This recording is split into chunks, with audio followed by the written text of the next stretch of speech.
Welcome back to the channel and welcome back to another edition of the Spurs Chat podcast. In this edition, I'm absolutely delighted to bring back returning guest Ben Jacobs, of course, journalist with CBS Sports. Ben, thanks so much for coming on. How are you? A busy time for you. Pleasure, Chris. Yeah, busy time for me, busy time for Spurs. Absolutely. Well, we're all pleased as Tottenham Hotspur fans at the moment because we're getting deals done early. But I wanted to start the chat, if I may, by talking about the Harry Kane situation. There has been so much speculation. We've heard in the last couple of days that Bayern Munich have placed a bid for Harry Kane. Can you give us a full update on the Harry Kane situation? Is it true that Bayern Munich have actually formally put an offer in?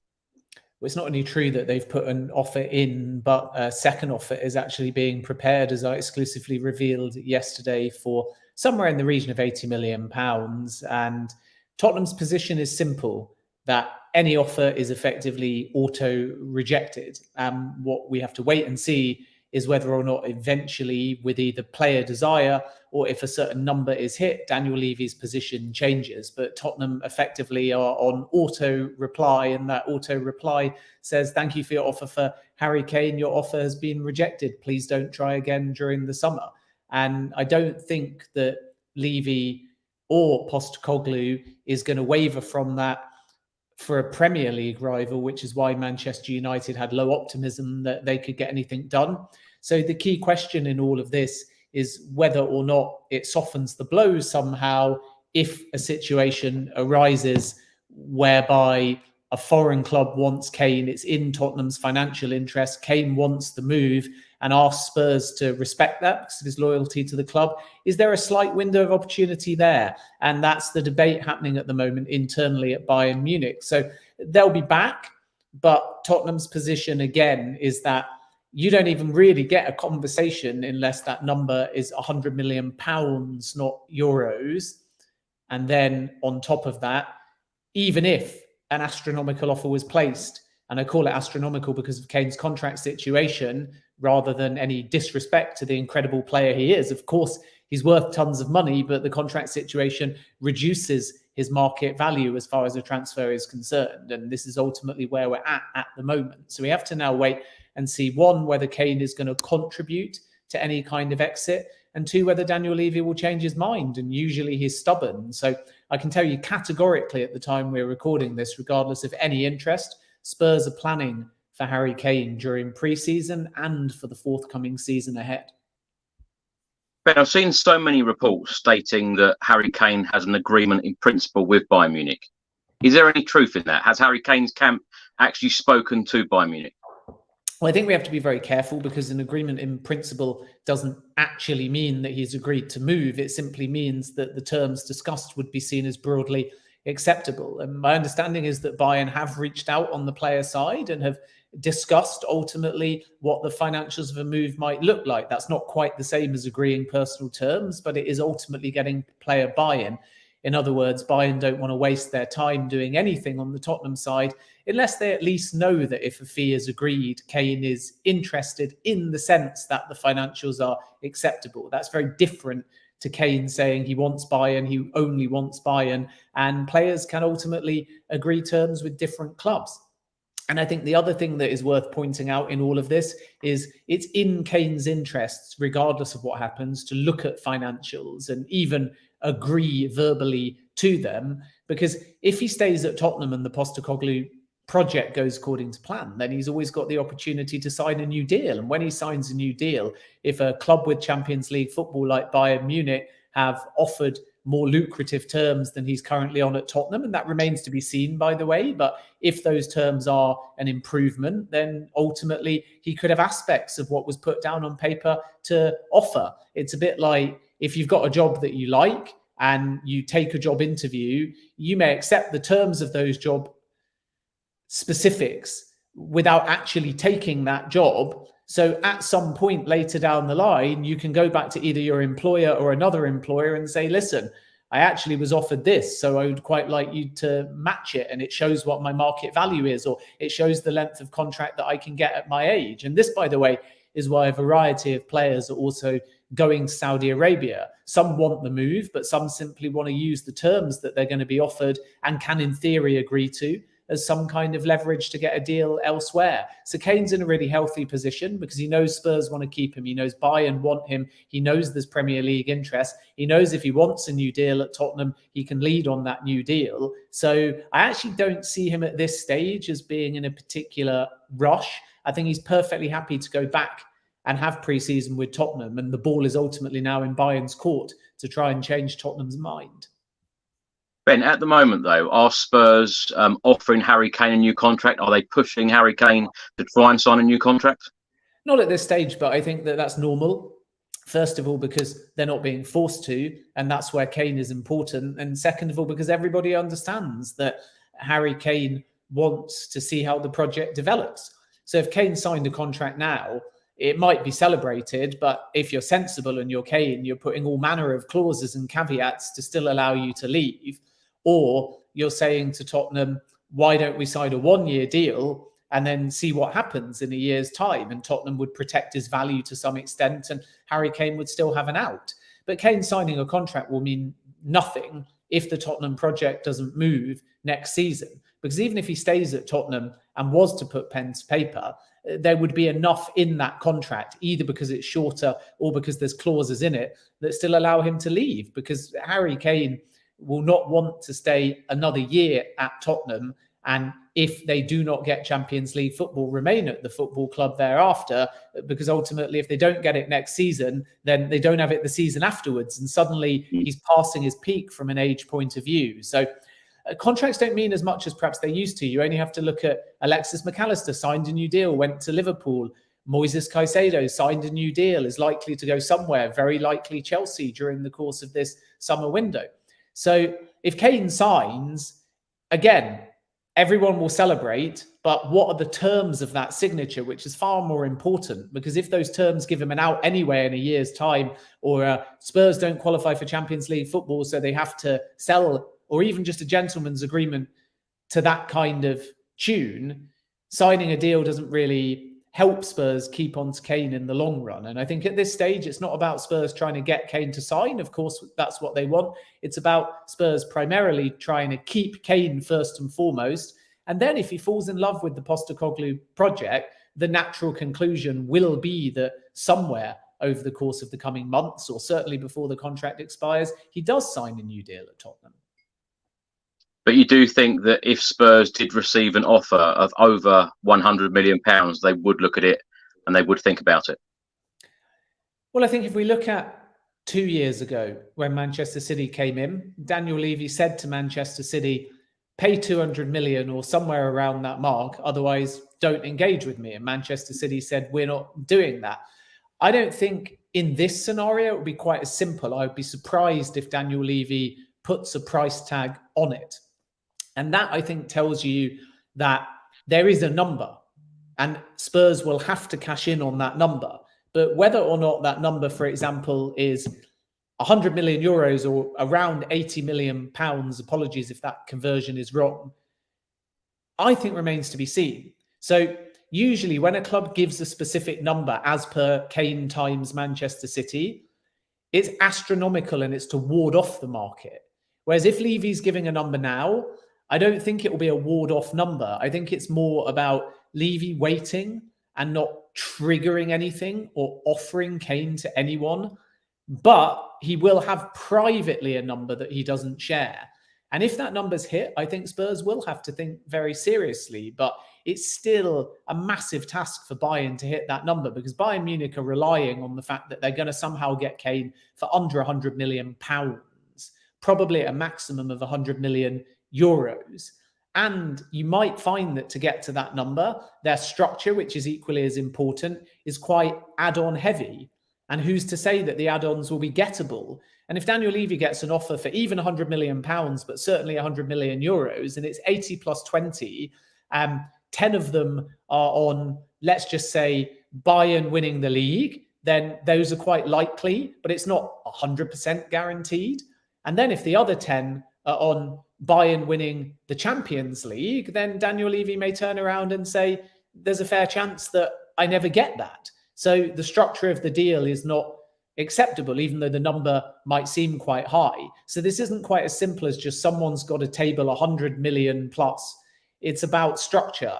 But Bayern's challenge is that for them to get to anything that's acceptable to Daniel Levy is going to be a big, big task. And I think this is why Spurs are still relatively calm about the situation. And the only thing that's going to change that is if Kane drives the move. And to date, he hasn't. But we're going to have to wait and see on that, because only Kane knows whether he's prepared to effectively, both privately and potentially publicly, if he needs to, push to exit Tottenham. And that would obviously be a shame, because he's had such loyalty to the football club that either for Levy to roadblock him for a move that he wants, or for Kane to have to try in some way and force his way out a bit more acrimoniously, it would be disappointing all around. Because my belief, but I'm not a Spurs fan, so everyone in the chat will probably disagree with me, but if Kane genuinely wants the move, then I'd be a little bit sad for him if Spurs didn't help facilitate that, given his loyalty to the football club. But that's just my personal opinion. But I preface that again with, we don't know if Kane wants the move. We know he's open to buy-in talks, and we know he's open to the financial package, but we also know that he's open to sitting down with Ange Postecoglou and hearing the Spurs pitch. Yeah. So I think usually as a journalist, we want the sort of scoop of he'll definitely stay or he'll definitely go. But in this particular narrative, we need to be a little bit more cautious and responsible, because perhaps Kane hasn't even yet shown his true hand. Ben, of course, a couple of weeks ago, Spurs appointed Ange Postecoglou on a 4-year deal. And as we all know, in recent times, we've gone through various good managers. Pochettino, Jose Mourinho, I know Nuno Espirito Santo was there for a short while, but Antonio Conte, serial winners. Spurs have gone down a different route this summer by appointing Postecoglou. How big is this rebuild for him? And what is different? What will be different this summer and beyond? Well, I think Postecoglou, certainly compared to Conte, it's just a huge change in style, and that will impact a variety of players. And I think that what Postecoglou brings is a very front foot approach. In that 4-3-3 that he favours, you're going to see midfielders and forwards that really stretch the pitch, and you're going to need ball playing defenders, and again, midfielders that are on the front foot. And when you talk about ball-playing centre-backs in particular and front-foot central midfielders, there's not within the Spurs squad that many fits. And there's a few in particular that may well be either surplus to requirements or will have to adapt how they play. So what Tottenham are going to see is, I think, a more exciting style, which is ultimately what fans want, win, lose or draw. And I think that Postecoglou is going to be all about tempo, all about quick transitions, all about progressive passing. And ultimately then, should Kane stay, a focal point that can score consistently. And this is the beauty, really, if you're Postecoglou and Kane stays, you're inheriting somebody that, even in a bad season, is going to get you 20 goals. And in a good season, as he proved last season, can get you 30 or even potentially more. Kane having a great season, sadly for Spurs, married with a defensive shambles at the back. But if Tottenham concede a few less goals and give away a few less leads, then if Kane continues to score as consistently, it's going to buy them, based on last season, probably 15 points. And that's the difference ultimately between not qualifying for Europe and, in likelihood, being in the Champions League. So you'd much rather have the problem, I think, if you're Postecoglou, of having to find ball-playing defenders and make things a little bit less leaky at the back, a lot more leaky at the back, in fact, than the other way around. Whereas if you look at Chelsea, they're screaming for goals, and these Kane-like traditional prolific scorers don't just grow on trees. Whereas I think when you're looking for like an assured centre-back, when you're looking for a front-foot central midfielder, when you're looking for a creative-minded midfielder like James Maddison, who's just joined, there's more of them available on the market. So if Spurs have smart recruitment, and if Levy steps back when a new sporting director comes in, and then you've got Scott Munn as well, and if Postecoglou can have his say, and of course they've got to sort out how they're going to integrate the new goalkeeper that's just signed into that style as well, who's, again, ball playing. So there's a pattern here in all of this. If everything can gel together, then Spurs could still be in very good shape heading into the new season. So it's uncertain times, but it's also exciting times for Spurs. And I think that excitement will reflect in the style and energy of how Ange Postecoglou likes to play football. It's much more urgent than under Antonio Conte. It's much more front foot. It's much more composed at the back. It's much more direct and quick through the middle. It's a little bit wider. And I think that you can get caught on the counter-attack that way. You can overcommit. You can be a bit too gung-ho at times. So that's the sort of risk-reward element. But ultimately, Tottenham fans pay hard-earned money to see their side wear their heart on their sleeve, score a bunch of goals, win a bunch of games, and give it their all. And I think that is Postecoglou's style. So you can win a bit uglier and you can win a bit more defensively, and that can lead to trophies. And I suppose Mourinho's style showed that at Chelsea, but under Conte, Spurs didn't win trophies. So why not try it Postecoglou's way? And this is why I think that it's a good appointment. Ben, you mentioned a director of football there. Do you still expect Spurs to appoint a director of football? Because from reports in the last couple of days, Fabio Paratici is still working for Tottenham on a consultancy basis. And we've also heard that Greta Steenson is on the verge of leaving Tottenham Hotspur Football Club. So do you expect a new director of football to come in soon?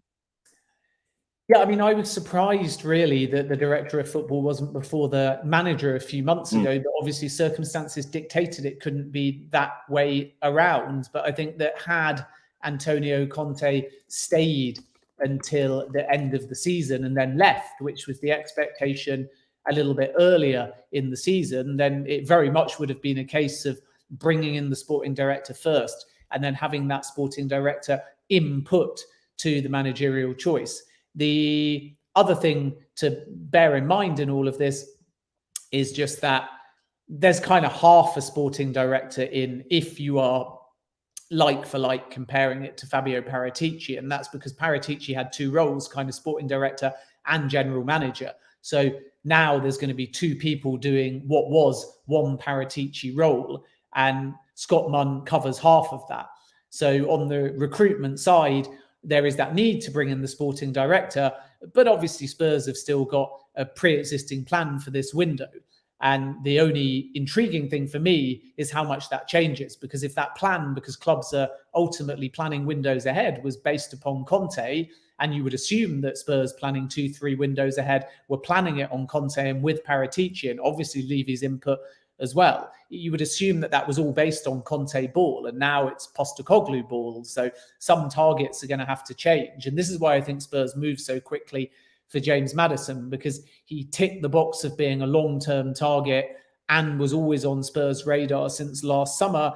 And on top of that, Postecoglou very much came in and said, perfect for my style as well. And he brings you that versatility and that creativity that perhaps Spurs haven't had since Christian Eriksen was at the football club. So a really good signing, but one that helps that transition from what Spurs wanted historically to now under Ange Postecoglou, and a target really that was universally approved by those who are newer to the club and older.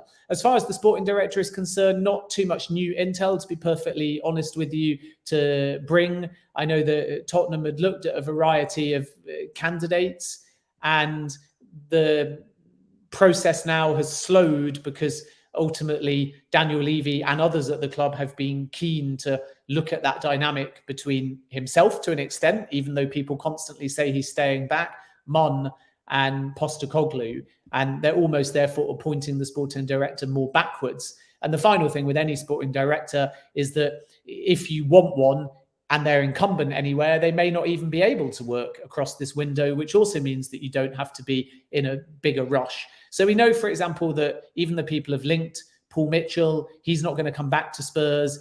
Michael Edwards, again, not on the Tottenham radar. Lee Dykes from the Premier League is appreciated, but there's several names on the list. So at this point, I don't really have anything to add in terms of a front runner other than what's been widely reported. But Spurs will obviously look to urgently get a name in, but urgently getting a name in versus when they can start working could be two different things. It just depends, as I said before, on whether the candidate they eventually pick is in a job at the moment. And if they are, they might not be able to work across the summer window. Ben, you mentioned James Maddison there, £40 million signing from Leicester. Of course, Spurs have signed a new goalkeeper as well from Empoli, Vicario, on a 5-year deal. What did you make of that signing? And can you talk us through what happened with the David Raya situation? I think with Raya, it looked like a foregone conclusion, but the price from Spurs' perspective was just a little bit too high. And then so much upheaval at Spurs, there were a few different opinions, as I understand it, within the hierarchy as to whether they wanted to just be bullish and go ahead and pay that price and get something done quickly, or look at other options. And Vicario has slightly different qualities, much more of a, I would say, developing talent that maybe has similar shot-stopping qualities, very good with the feet, can play sweeper keeper. But I think the difference between the two is maybe Raya is less of a risk, I would say. And the reason for that is not only the Premier League experience that he's got, but slightly safer hands.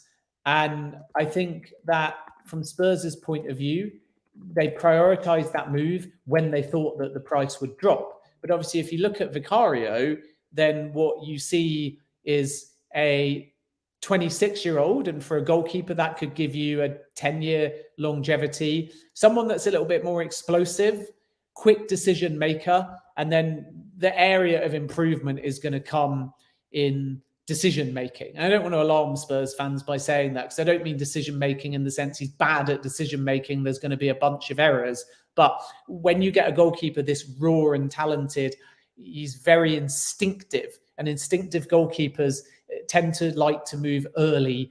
They tend to have that confidence in themselves to punch the ball over, catch the ball. They tend to use a lot of their reflexes, which means that they stand bigger and taller. And sometimes that can mean that they overcommit. Sometimes that can mean that they get done by somebody pacier. Sometimes that can mean that they get beaten at their far post because they gamble on a near post. They stand tall at a near post. And then obviously it allows you to block off an angle, but it's risk reward in the sense that if the player coming forwards has got an angle to deliver and is intelligent, they can loop it to the back post. They can put the goalkeeper out of position. So I sum him up by looking at the triple save he made against Roma. And I'd encourage Spurs fans to look at that, because you see a bunch of qualities. The first save he makes, he should do better with. So although it prompts a world-class triple save, it should never have been a triple save. Because again, as I think I've maybe quite badly, but tried to describe, if you watch that video, again, he stays towards the near post and he stays tall, and he's not interested in taking the ball into his body, and he's not interested in pushing it out for a corner. He's saying, I'm going to bat this away. I'm going to be big and tall, and you're not going to get it past me at my near post. And I've got confidence in my reflexes. So as a consequence of not turning it around the post or gathering it, what he does is parry it out, I think, to his right. But please watch the video, and apologies if I've got that wrong. Then from there, the second save is unbelievable. It's outstanding. And that's where he thinks one step ahead, because he knows, okay, if I do it this way, I might have to get back to the center of the goal. So he's able to shift really quickly. He's got fast acceleration moving across the ground. And then there he is to make the second stop, and it's brilliant. And that's the kind of thing that Spurs are like, wow, you're going to save us goals here. But again, there's always a danger that someone follows up in the box. And then the third save is good because he again has to react. So he's actually gone from his left post to pretty much his right post in the space of about 5 seconds, which shows you his pace and his intelligence. But then Tammy Abraham does also sort of miss a point blank range header. So I think he should be burying that as well. And from a striker's point of view, he'll be disappointed. So you see a lot of qualities, and he's quite frantic. He's quite reflex driven, and there will be times where he needs to just catch the ball or calm down a little bit. But obviously Spurs look at the age and the profile and the cost and believe that he'll be able to develop and have a high ceiling. So there's a lot to like, and the beauty of a goalkeeper is at 26 he's still got plenty of time to mature. Ben, just before we went live, Tottenham Hotspur put out an interview with James Maddison, and Maddison said that Postecoglou said to him, this is going to be a new look Tottenham. Now, what else in terms of business do you think Spurs will do this summer? Because, of course, goalkeeper was on the list as a priority. Tick. Creative midfielder, tick. Surely now we've got to get a couple of defenders in. Anyone else? And also I wanted to ask you about budget. What you think the budget will be this summer? Yeah, I think that budget is never entirely fixed, but Tottenham will want to back Ange Postecoglou as best they can. And you're absolutely right. Defence will be a priority. I can see Tottenham looking for a ball-playing centre-back for sure. And obviously, they're going to have to work out the situation and quite early with Harry Kane, which is why that conversation with Kane is important. Because even if there's speculation throughout the whole summer, I think Levy will want to know directly from Kane. If I say to you, this is Daniel Levy talking, you're staying, is that fine? And if Kane says, yeah, I give you my word that unless you get an offer and you want to sell, then you can basically force me to stay at the football club, then Tottenham can plan to spend budget on the other things that you mentioned. Whereas if Kane's going to be pushing for the move, then Tottenham need to pivot and think who's going to be replacing Kane. And then obviously the budget becomes redundant, because if you're getting 80 to 100 plus million in for Kane, then your budget is going to be some of that to replace Kane. So I would keep an eye on Dusan Vlahovic, even though Chelsea, Manchester United are more linked. And I would also keep a very close eye on Jonathan David, who's available in the market as well. But I want to make one thing very clear, because I know that aggregators will take that maybe a bit out of context.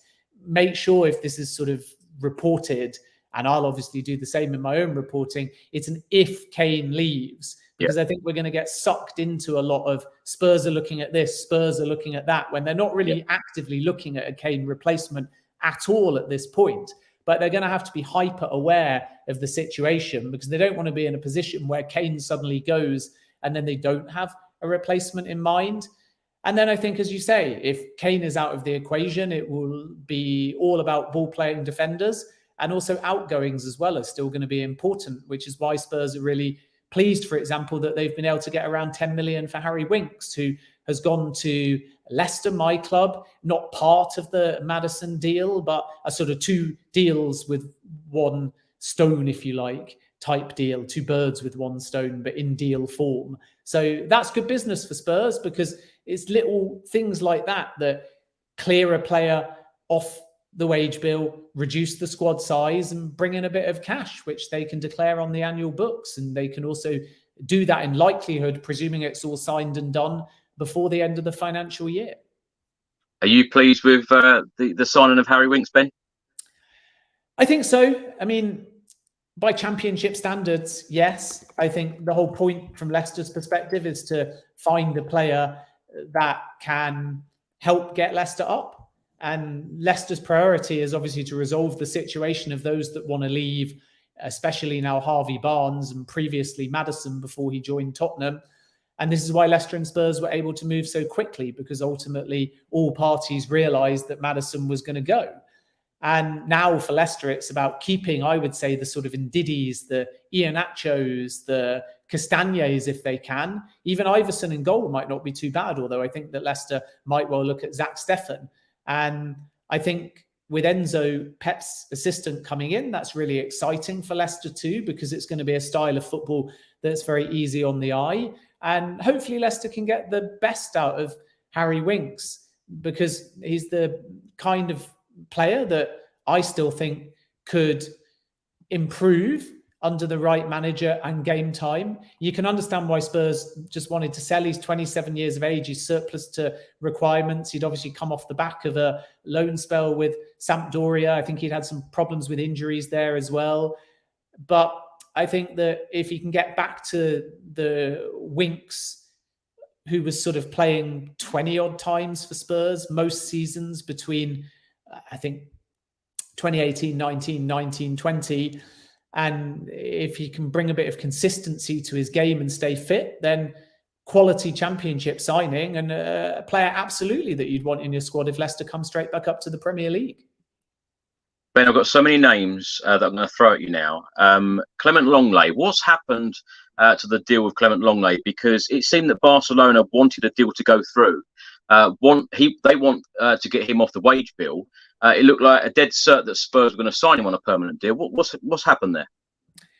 Yeah, it's a little bit complicated, isn't it, at this point? And you're absolutely right in what you say, that it looked like this one would be done, and then there were suddenly some hitches, and now the situation is definitely unclear. I think that there's still a likelihood that Lenglet will complete his move to Tottenham, simply because we know that Barcelona basically want to get rid of him. So all signs would point to that, but nothing is done at this point at the time we're recording it. I also don't think the fee is going to be a massive stumbling block either. But this so-called agreement in principle that looked done a few days hasn't actually led to anything definitive at this point. And that's about all I could update at this point. So there's plenty of time in the window. And from Barcelona's point of view, you would think that they would want something done quickly in order to reduce the squad size and get him off the wage bill. But let's just wait and see what happens, because Tottenham is still there, but nothing is done at the time of recording. Another one, Ben, Edmond Tapsoba, Bayer Leverkusen, 24-year-old centre-back. Not too much that I can add on this one either, unfortunately, that hasn't already been reported. And the thing about Spurs and centre-backs, just before we go into the player, is that this has been a year-long search, effectively. Yep. And that's the frustrating thing for Tottenham. They looked at Bastoni. They couldn't get him from Inter. They looked at Skriniar. He's now off to PSG.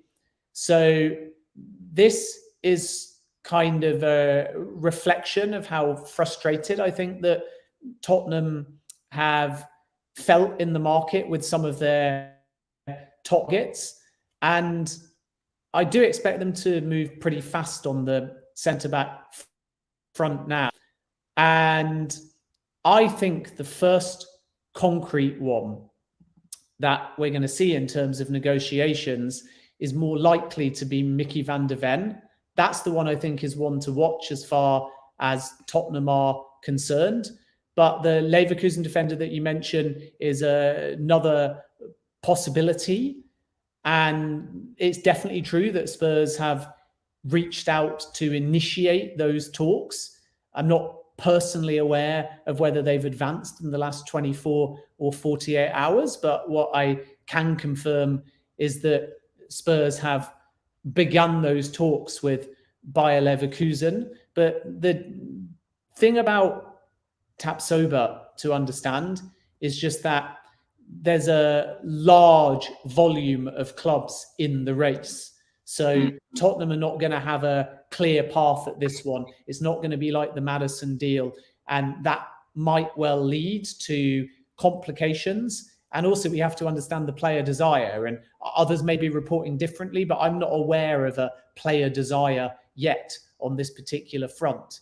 Then the other targets to just keep an eye out on for are Max Kilman still, who I revealed a year ago was on Spurs' radar. So there's another ball-playing defender that actually started in futsal and therefore has a very technical skill set. I don't actually think he had the best season last season, but the season before he was exceptional, and that was what piqued Spurs' interest. So that's going to be telling, because if they move for Kilman, then it shows you that there's this long-term strategy. If they don't now move for Kilman, then it tells you that the newer people at the club are having more input. And then, of course, we always hear these rumours about Harry Maguire, but before anything can even be presumed on that front, Erik ten Hag and Maguire need to have a face-to-face conversation where both Ten Hag will outline his position for Maguire, and Maguire will input as to whether he's happy with his role at the football club or he wants to move elsewhere due to diminished game time. So there's nothing in that at the moment, even though we hear Maguire linked with Spurs, we hear Maguire even linked with Chelsea. There's other names at the moment that Spurs are pursuing in a more concrete manner as far as centre-backs are concerned, and we've just discussed a few of them. Ben, with Van der Ven that you mentioned, have the club actually spoken to his representatives as yet? Yeah, I think Tottenham have explored this deal on the player side. So it's pretty concrete from what I understand. And he's emerging as one of the best talents in the Bundesliga based on last season. I think he's even had a call up to the Netherlands side as well, and he's only 22 years of age. So there's an excellent profile there. And I would call him, now Maddison's in, really one of Tottenham's top priorities if they can possibly get him. And you'll hear a lot about Liverpool, but I think Spurs are more advanced on this one, or more serious at this point. So they've reached out to explore the terms of the deal. They've definitely already held talks with his representatives as well. And now we have to wait and see whether things progress on the club-to-club side. But this one is a very real possibility. And sources at Spurs do indicate that he's quite high up on the list of potential targets. One name that I keep seeing crop up is Roma centre-back Roger Ibañez. Is there any possibility of Spurs going in for him? Just give me one sec. Slight problem with the camera. My apologies to everybody, but I am going to try and fix it, and then we'll come back. No problem. Maybe give your opinion on it, Chris, first, and then I'll fix the camera and return. Well, I certainly think that Tottenham Hotspur need to concentrate on centre-backs. And as I've said on this channel many times, I think that Postecoglou needs to be backed in the right way. We need to do things differently as a football club, how we've done in recent years. And it'll be interesting to see what happens in this transfer window. But I think it's been a great start so far. Maddison on a 5-year deal, Vicario on a 5-year deal. We go to Australia in just under 3 weeks' time, so it'll be great for Postecoglou to take these players and a couple of others if we can get them done early. From what I understand as well, that Postecoglou was at Hotspur Way yesterday working. He doesn't officially start at the club until Saturday, the 1st of July, along with Scott Munn. So it's all positive at the moment, and it's great to see so many Tottenham Hotspur fans with a smile on their face at the moment, because it has been, certainly last season, it has been tough.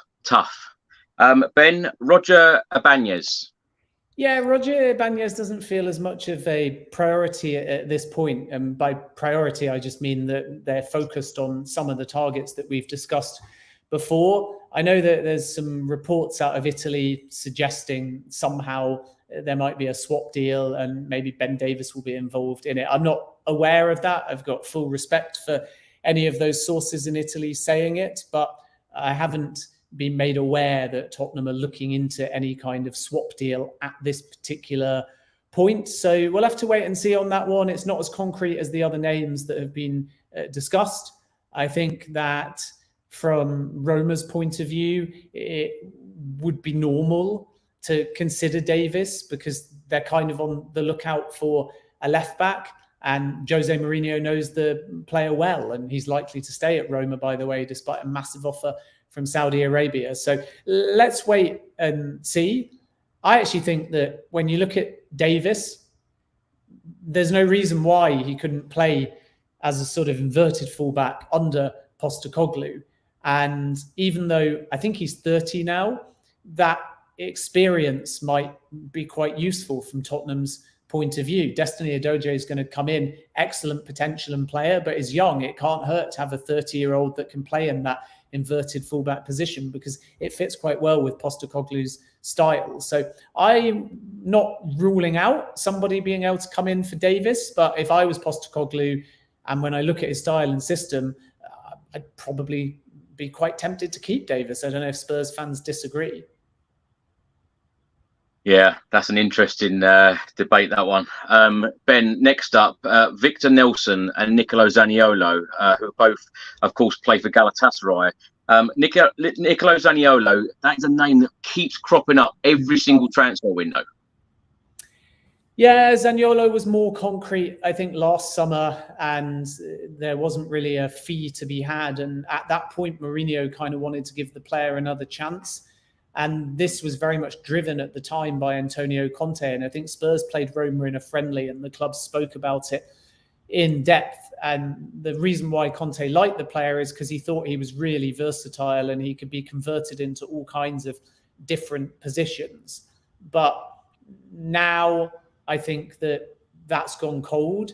And from Zaniolo's point of view, he's had kind of horrible injury problems over the last few seasons, and he had that fallout as well with Jose Mourinho, who was unimpressed by his attitude. So the profile's decent, 23 years of age, but I see Zaniolo being sold to another Serie A side, and I think he does want to stay in Italy. And with that deal, I think Juventus might be one to watch.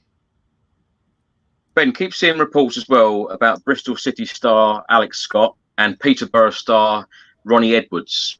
Could Spurs go in for one or both of these this summer, do you think? I think that it's sort of difficult in many ways with Tottenham because they want to buy young, but they're well aware that experience is going to be a big part of them getting back into European football. So I think of the names that you mentioned, the big one is Bristol City's Alex Scott for sure. And there's probably two front runners at this stage for him that are very seriously interested in the deal, Tottenham and Wolves. And Wolves have been all over him for months and months and months. There's plenty of other clubs that have looked. And luckily, from Tottenham's point of view, if they proceed, and also Wolves's, some of them are now in the Championship because Leeds and Leicester were two of them. But Brentford could also be one to watch. Brighton have taken a look as well. And Scott is just a phenomenal talent and tremendous potential and very mature for his age. And even clubs like Liverpool, for example, have scouted the player, but they're one that are definitely not going to move. And the deal would need around 25 million. And Bristol City know that if the right number comes in, they will sell the player. So this is going to be one to watch for Spurs and also for Wolves. And it shouldn't be a surprise. This was a name that I exclusively broke all the way back in January, saying that Scott is likely to go somewhere either in January or in the summer. We might have even spoken about it when I last came on the show. Yeah. So I think there's a very realistic possibility that that one progresses. And I can definitely see Scott at a Premier League club. And as far as midfielders are concerned, again, front foot, tenacious, can get box to box, fits well with Postecoglou's style. I think some speculate, maybe there's even cold hard proof that he's a Spurs fan as well. So I know that fans love it when they think the player that they're signing actually has an affinity with the club. I'm not sure myself whether that's true, but a fair few people have said that they believe that to be the case. It clearly won't be the only thing that he factors into his decision making. But with Scott, keep an eye on Spurs, but also Wolves as well, because they've probably been the most aggressive so far in terms of exploring that deal. Ben, if we can move on to possible departures. Now, all of us Spurs fans at the moment are expecting a number of players this summer to go out the door as this rebuild continues. What players do you expect to head out the door? Hugo Lloris has obviously said, he's come out and said it's an end of an era, so we expect him to depart. Any clubs interested in him at the moment? Yeah, I think that with Lloris, there's a very real possibility that we get a sentimental return. And it will be interesting to see whether he goes back to France. I would keep an eye on Nice in particular. Obviously, he's ex-Lyon as well, but I'd keep an eye on Nice. And the only reason I say that is because Kasper Schmeichel is there, and there's a real feeling that that's not working out. And even though Schmeichel wants to stay, and even though he wants to also keep playing for the Denmark national team, he's one of those goalkeepers that feels like he can be at his peak for 4 or 5 more years. But there is a possibility there that Nice think about changing their number one goalkeeper. And obviously, if the opportunity came to bring Lloris back, that might well be one possibility. So there's some interest in him for sure from France. And I think that Lloris is also on record as saying that he would be open in theory to that kind of sentimental return. So that's one outgoing to watch for sure. And then the most interesting player, I think, from Tottenham's point of view in terms of possible outgoings is Eric Dier. And I suppose we can talk about Pierre-Emile Højbjerg as well. With Højbjerg, I don't think he's the best fit for Postecoglou's system. So that makes it more likely that he will go. Whereas with Dier, I think he's more intent to fight for his place. But obviously, he's not the only factor in the discussion. Postecoglou may have a slightly different perspective on the situation. I'm not hinting that he wants Dier out yet, because he's not even started. And this is where the manager has to give everyone a fair chance and obviously see what people are like during pre-season. But I think that Dier's perspective, even though there will be interest, is that he'd like to stay and fight for his place, whereas I think that Højbjerg is more likely to leave.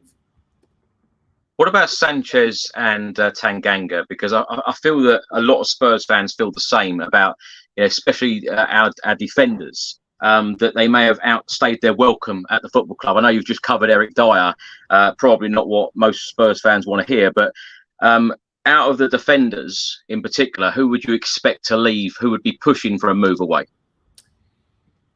I think it's so hard to use the word push, because we have to understand that it's a completely new era with a completely new style. So anyone that might have pushed because they weren't conducive to Conte ball, or they weren't getting opportunities under the manager, may now have slightly different ideas, because who's to say how Postecoglou will impact the situation with Tanganga? He's still only 24 years of age, and he's been at Spurs, I think, all of his football career since about 2009. And yet last season, he only made 4 appearances. And I don't think we've seen a season for Tanganga in the Premier League where he's played more than 15 games. So if he's craving game time, then naturally he may have to move elsewhere. But we can't discount the fact that that's a profile that ultimately Postecoglou might want to assess. So I still think that that's one to wait and see. I know that there has been some interest in the Premier League from Luton Town in the player, and whether or not he'd be interested in that move remains to be seen. I also know that Atalanta have taken a look at the player too. So we certainly can't rule out a possibility of a exit there. And then with Davinson Sanchez, haven't made any particularly recent inquiries on that one at this point. The intimation maybe a couple of weeks back was that the player would be quite open to leaving. And on the player side, they had kind of asked Tottenham to look at an exit strategy alongside them. So I think there is a very realistic possibility that he could go.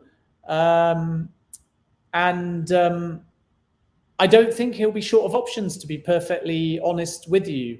But, once again, before we sort of say these things categorically, we have to understand the situation with Postecoglou, because there's no point in talking about a player's future based solely on what Postecoglou's inherited. And this is why, if you're Postecoglou, you're sensible to assess your squad in person and make up your mind directly.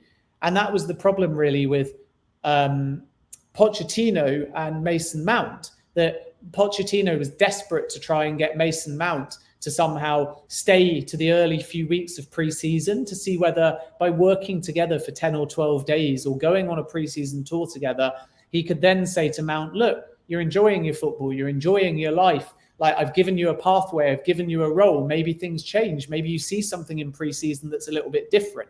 So managers are always wanting to delay a little bit. But I think from Daniel Levy's point of view, he wants 3 or 4 of these outgoings now to make sure the squad size isn't too big, and obviously to bring in a bit of much needed income. So if Spurs do want to move for 1 or 2 more in the market, they're not worried on budget. Ben, Spurs paid a combined £100 million for Tanguy, Ndombele and Giovani Lo Celso. Is there any interest in either of those at the moment, and would you expect them to move on this summer? Yeah, I think that, again, it's very possible. There's certainly a lot of interest in Lo Celso, and there also was around about January as well. Villarreal were one of the clubs looking. Aston Villa are another one that have taken a look as well. So that exit, I think, is relatively possible at this stage. I'm not aware of anything in terms of a formal offer for the player at this point, but I do think that one stands a realistic chance. Even Barcelona have taken a look as well. I think that with Ndombele, it's a little bit different because he kind of hasn't had much love from not only Conte, but I would also say Mourinho and Nuno as well. But I actually think that Ndombele will be given a chance to impress. So I think of the two, he is less likely. I think if you'd have asked Ndombele under Conte, it would have been very clear, I'm going during the summer. But now I think that he is going to be given a chance, at least during pre-season, before any final decision is made on his future. What about Sergio Reguilon and Joe Rodon, who, of course, spent time away last season on loan? Don't know a great deal about Rodon, to be perfectly honest with you. As you say, had a spell on loan. The plan has always been to bring him back and assess, and that is the situation at the moment. With Sergio Reguilon, still only 26, let's forget, and was on loan last season at Atleti. Played a handful of games in La Liga. I think that there isn't that much interest at this point from Atleti to try and make that deal permanent. I've heard there's one or two other clubs that are looking. One to keep an eye on could be Celta Vigo. I know that Rafa Benitez is quite intrigued to see whether anything is possible, and he's just taken the job there. But certainly uncertainty around those two players, and definitely on the list of players that Spurs will entertain offers for. Another one, Ben, it doesn't seem to have quite worked out for him since he's moved from Fulham. Ryan Sessegnon. Would you expect him to be a Spurs player next season? I really like Sessegnon, and as you say, it's just not worked out, the move, unfortunately, which is a great shame all around. And, this is a player that can ultimately play left back, left mid, left wing, had a breakthrough at Fulham and is still only 23 years of age. So really should now be either moving on or getting game time at Tottenham Hotspur. And if he can't be given a clear pitch, then it might be one of those where the player stipulates that he wants to kind of get the game time. There's plenty of interest in the player for sure. Obviously, during his time at Spurs, since I think he signed in 2019, he had that loan spell at Hoffenheim as well. The thing that Hoffenheim were disappointed in a couple of years ago was really just that he never got as prolific as the potential suggested. There was one season when he was at Fulham playing in a really attack-minded role where, as you would expect, playing in that position and in the Championship, he scored 15 goals. And then even though he's versatile and positions and styles change, there's still a feeling that wherever he plays, whether it's as a fullback, whether it's a midfielder or whether it's a winger, that he should be chipping in with more goals. And I think that was Spurs' perspective as well last season. Under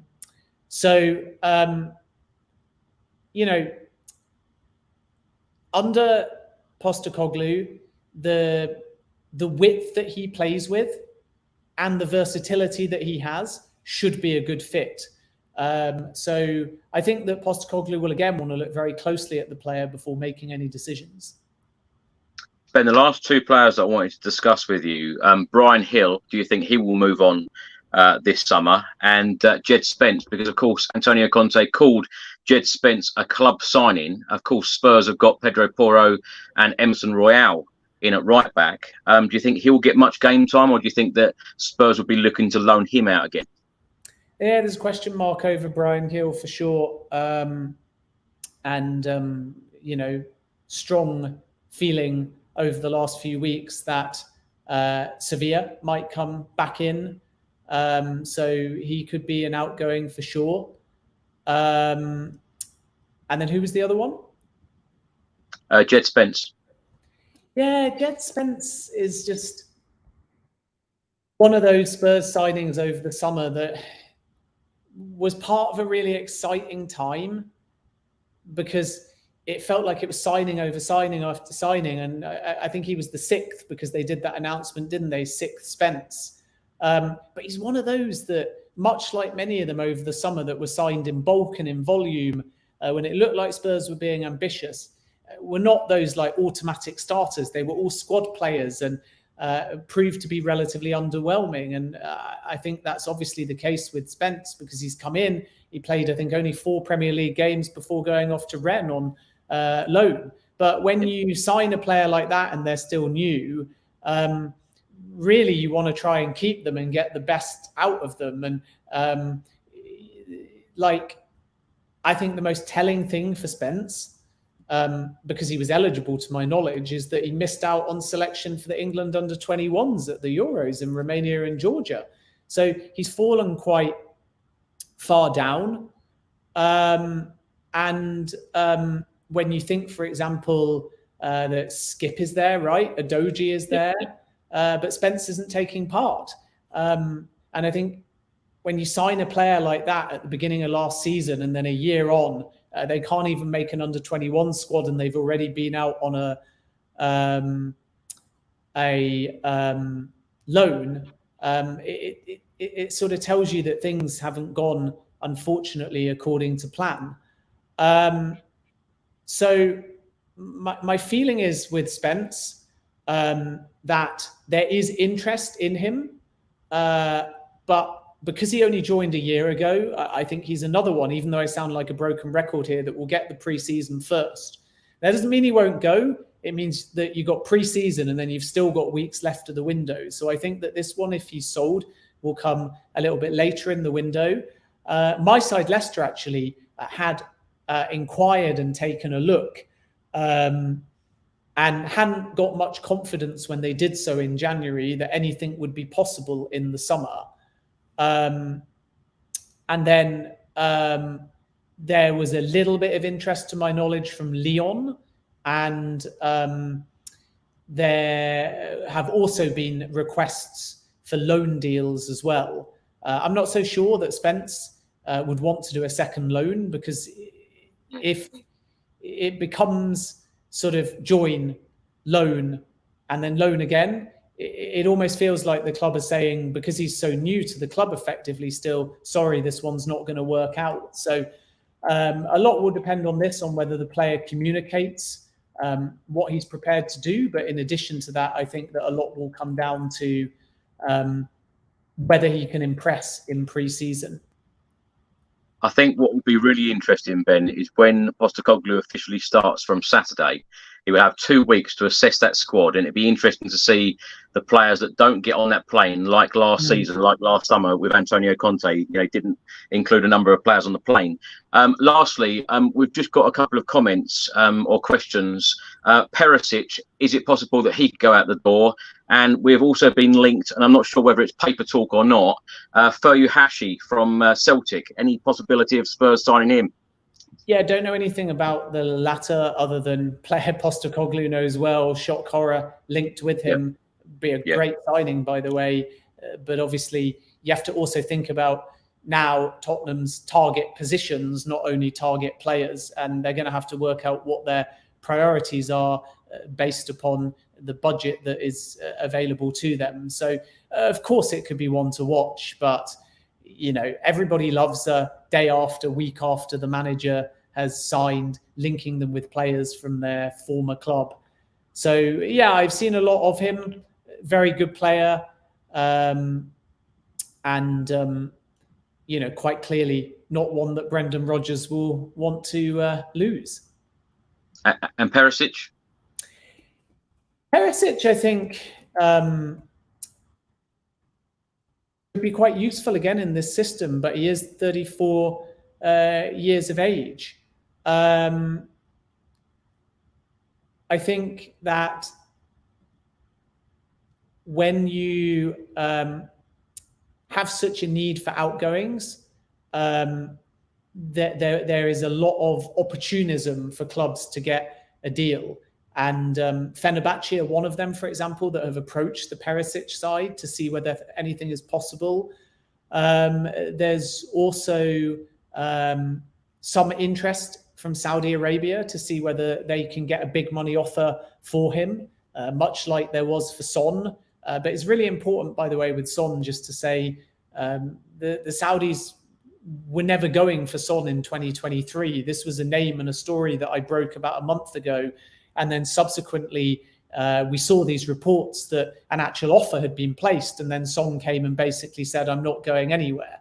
But as per my original understanding, there was never a Son 2023 narrative to Saudi. It was always a case that it would be 2024 as a target. And at that point, both Spurs and Son may have a different position. So keep an eye with Perisic because at 34, may well be somebody that Postecoglou is prepared to get rid of. I don't think Spurs are panicked about the situation, but if the right offer comes in, then it will be a player that they could be open to getting off the books.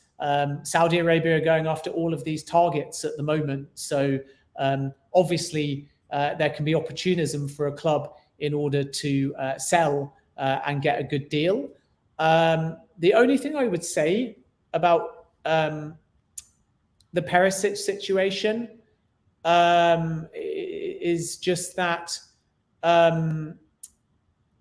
if they get rid of him, the club that chooses to buy him are going to have to afford the wages, because I think in bringing that deal done, he's on something pretty high. It's well over 150,000 a week. I don't think it's quite at 200,000 a week, but it's well over 150,000 a week. So the player's either got to take a wage cut if, for example, he's open to a move to Turkey, or he's got to hold out for one of those offers like Saudi Arabia. And obviously, if Saudi Arabia were to come in for him, and I'm told that both Al Ittihad and also Al Ahly are the two clubs that are exploring that deal. I wouldn't quite call it an offer yet, and I wouldn't quite call it a direct approach to Spurs yet, but they're thinking about it as to whether it's possible.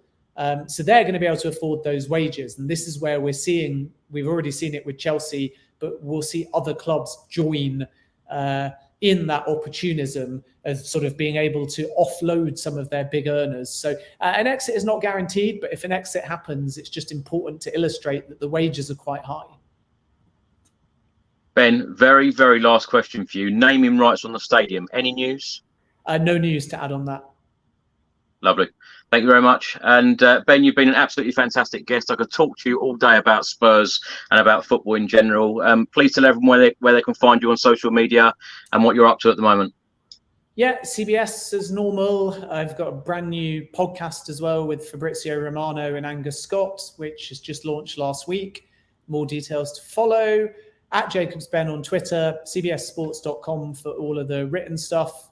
And good luck to Spurs during the pre-season and for the rest of the window. Let's hope that they can keep Kane, continue to bring in quality. And obviously, as a Leicester fan in particular, I really hope that James Maddison succeeds and excels at the football club. Thank you, Ben. Thanks so much for your time. Thanks for watching, everyone. Thanks for listening. Until the next time, come on, you Spurs.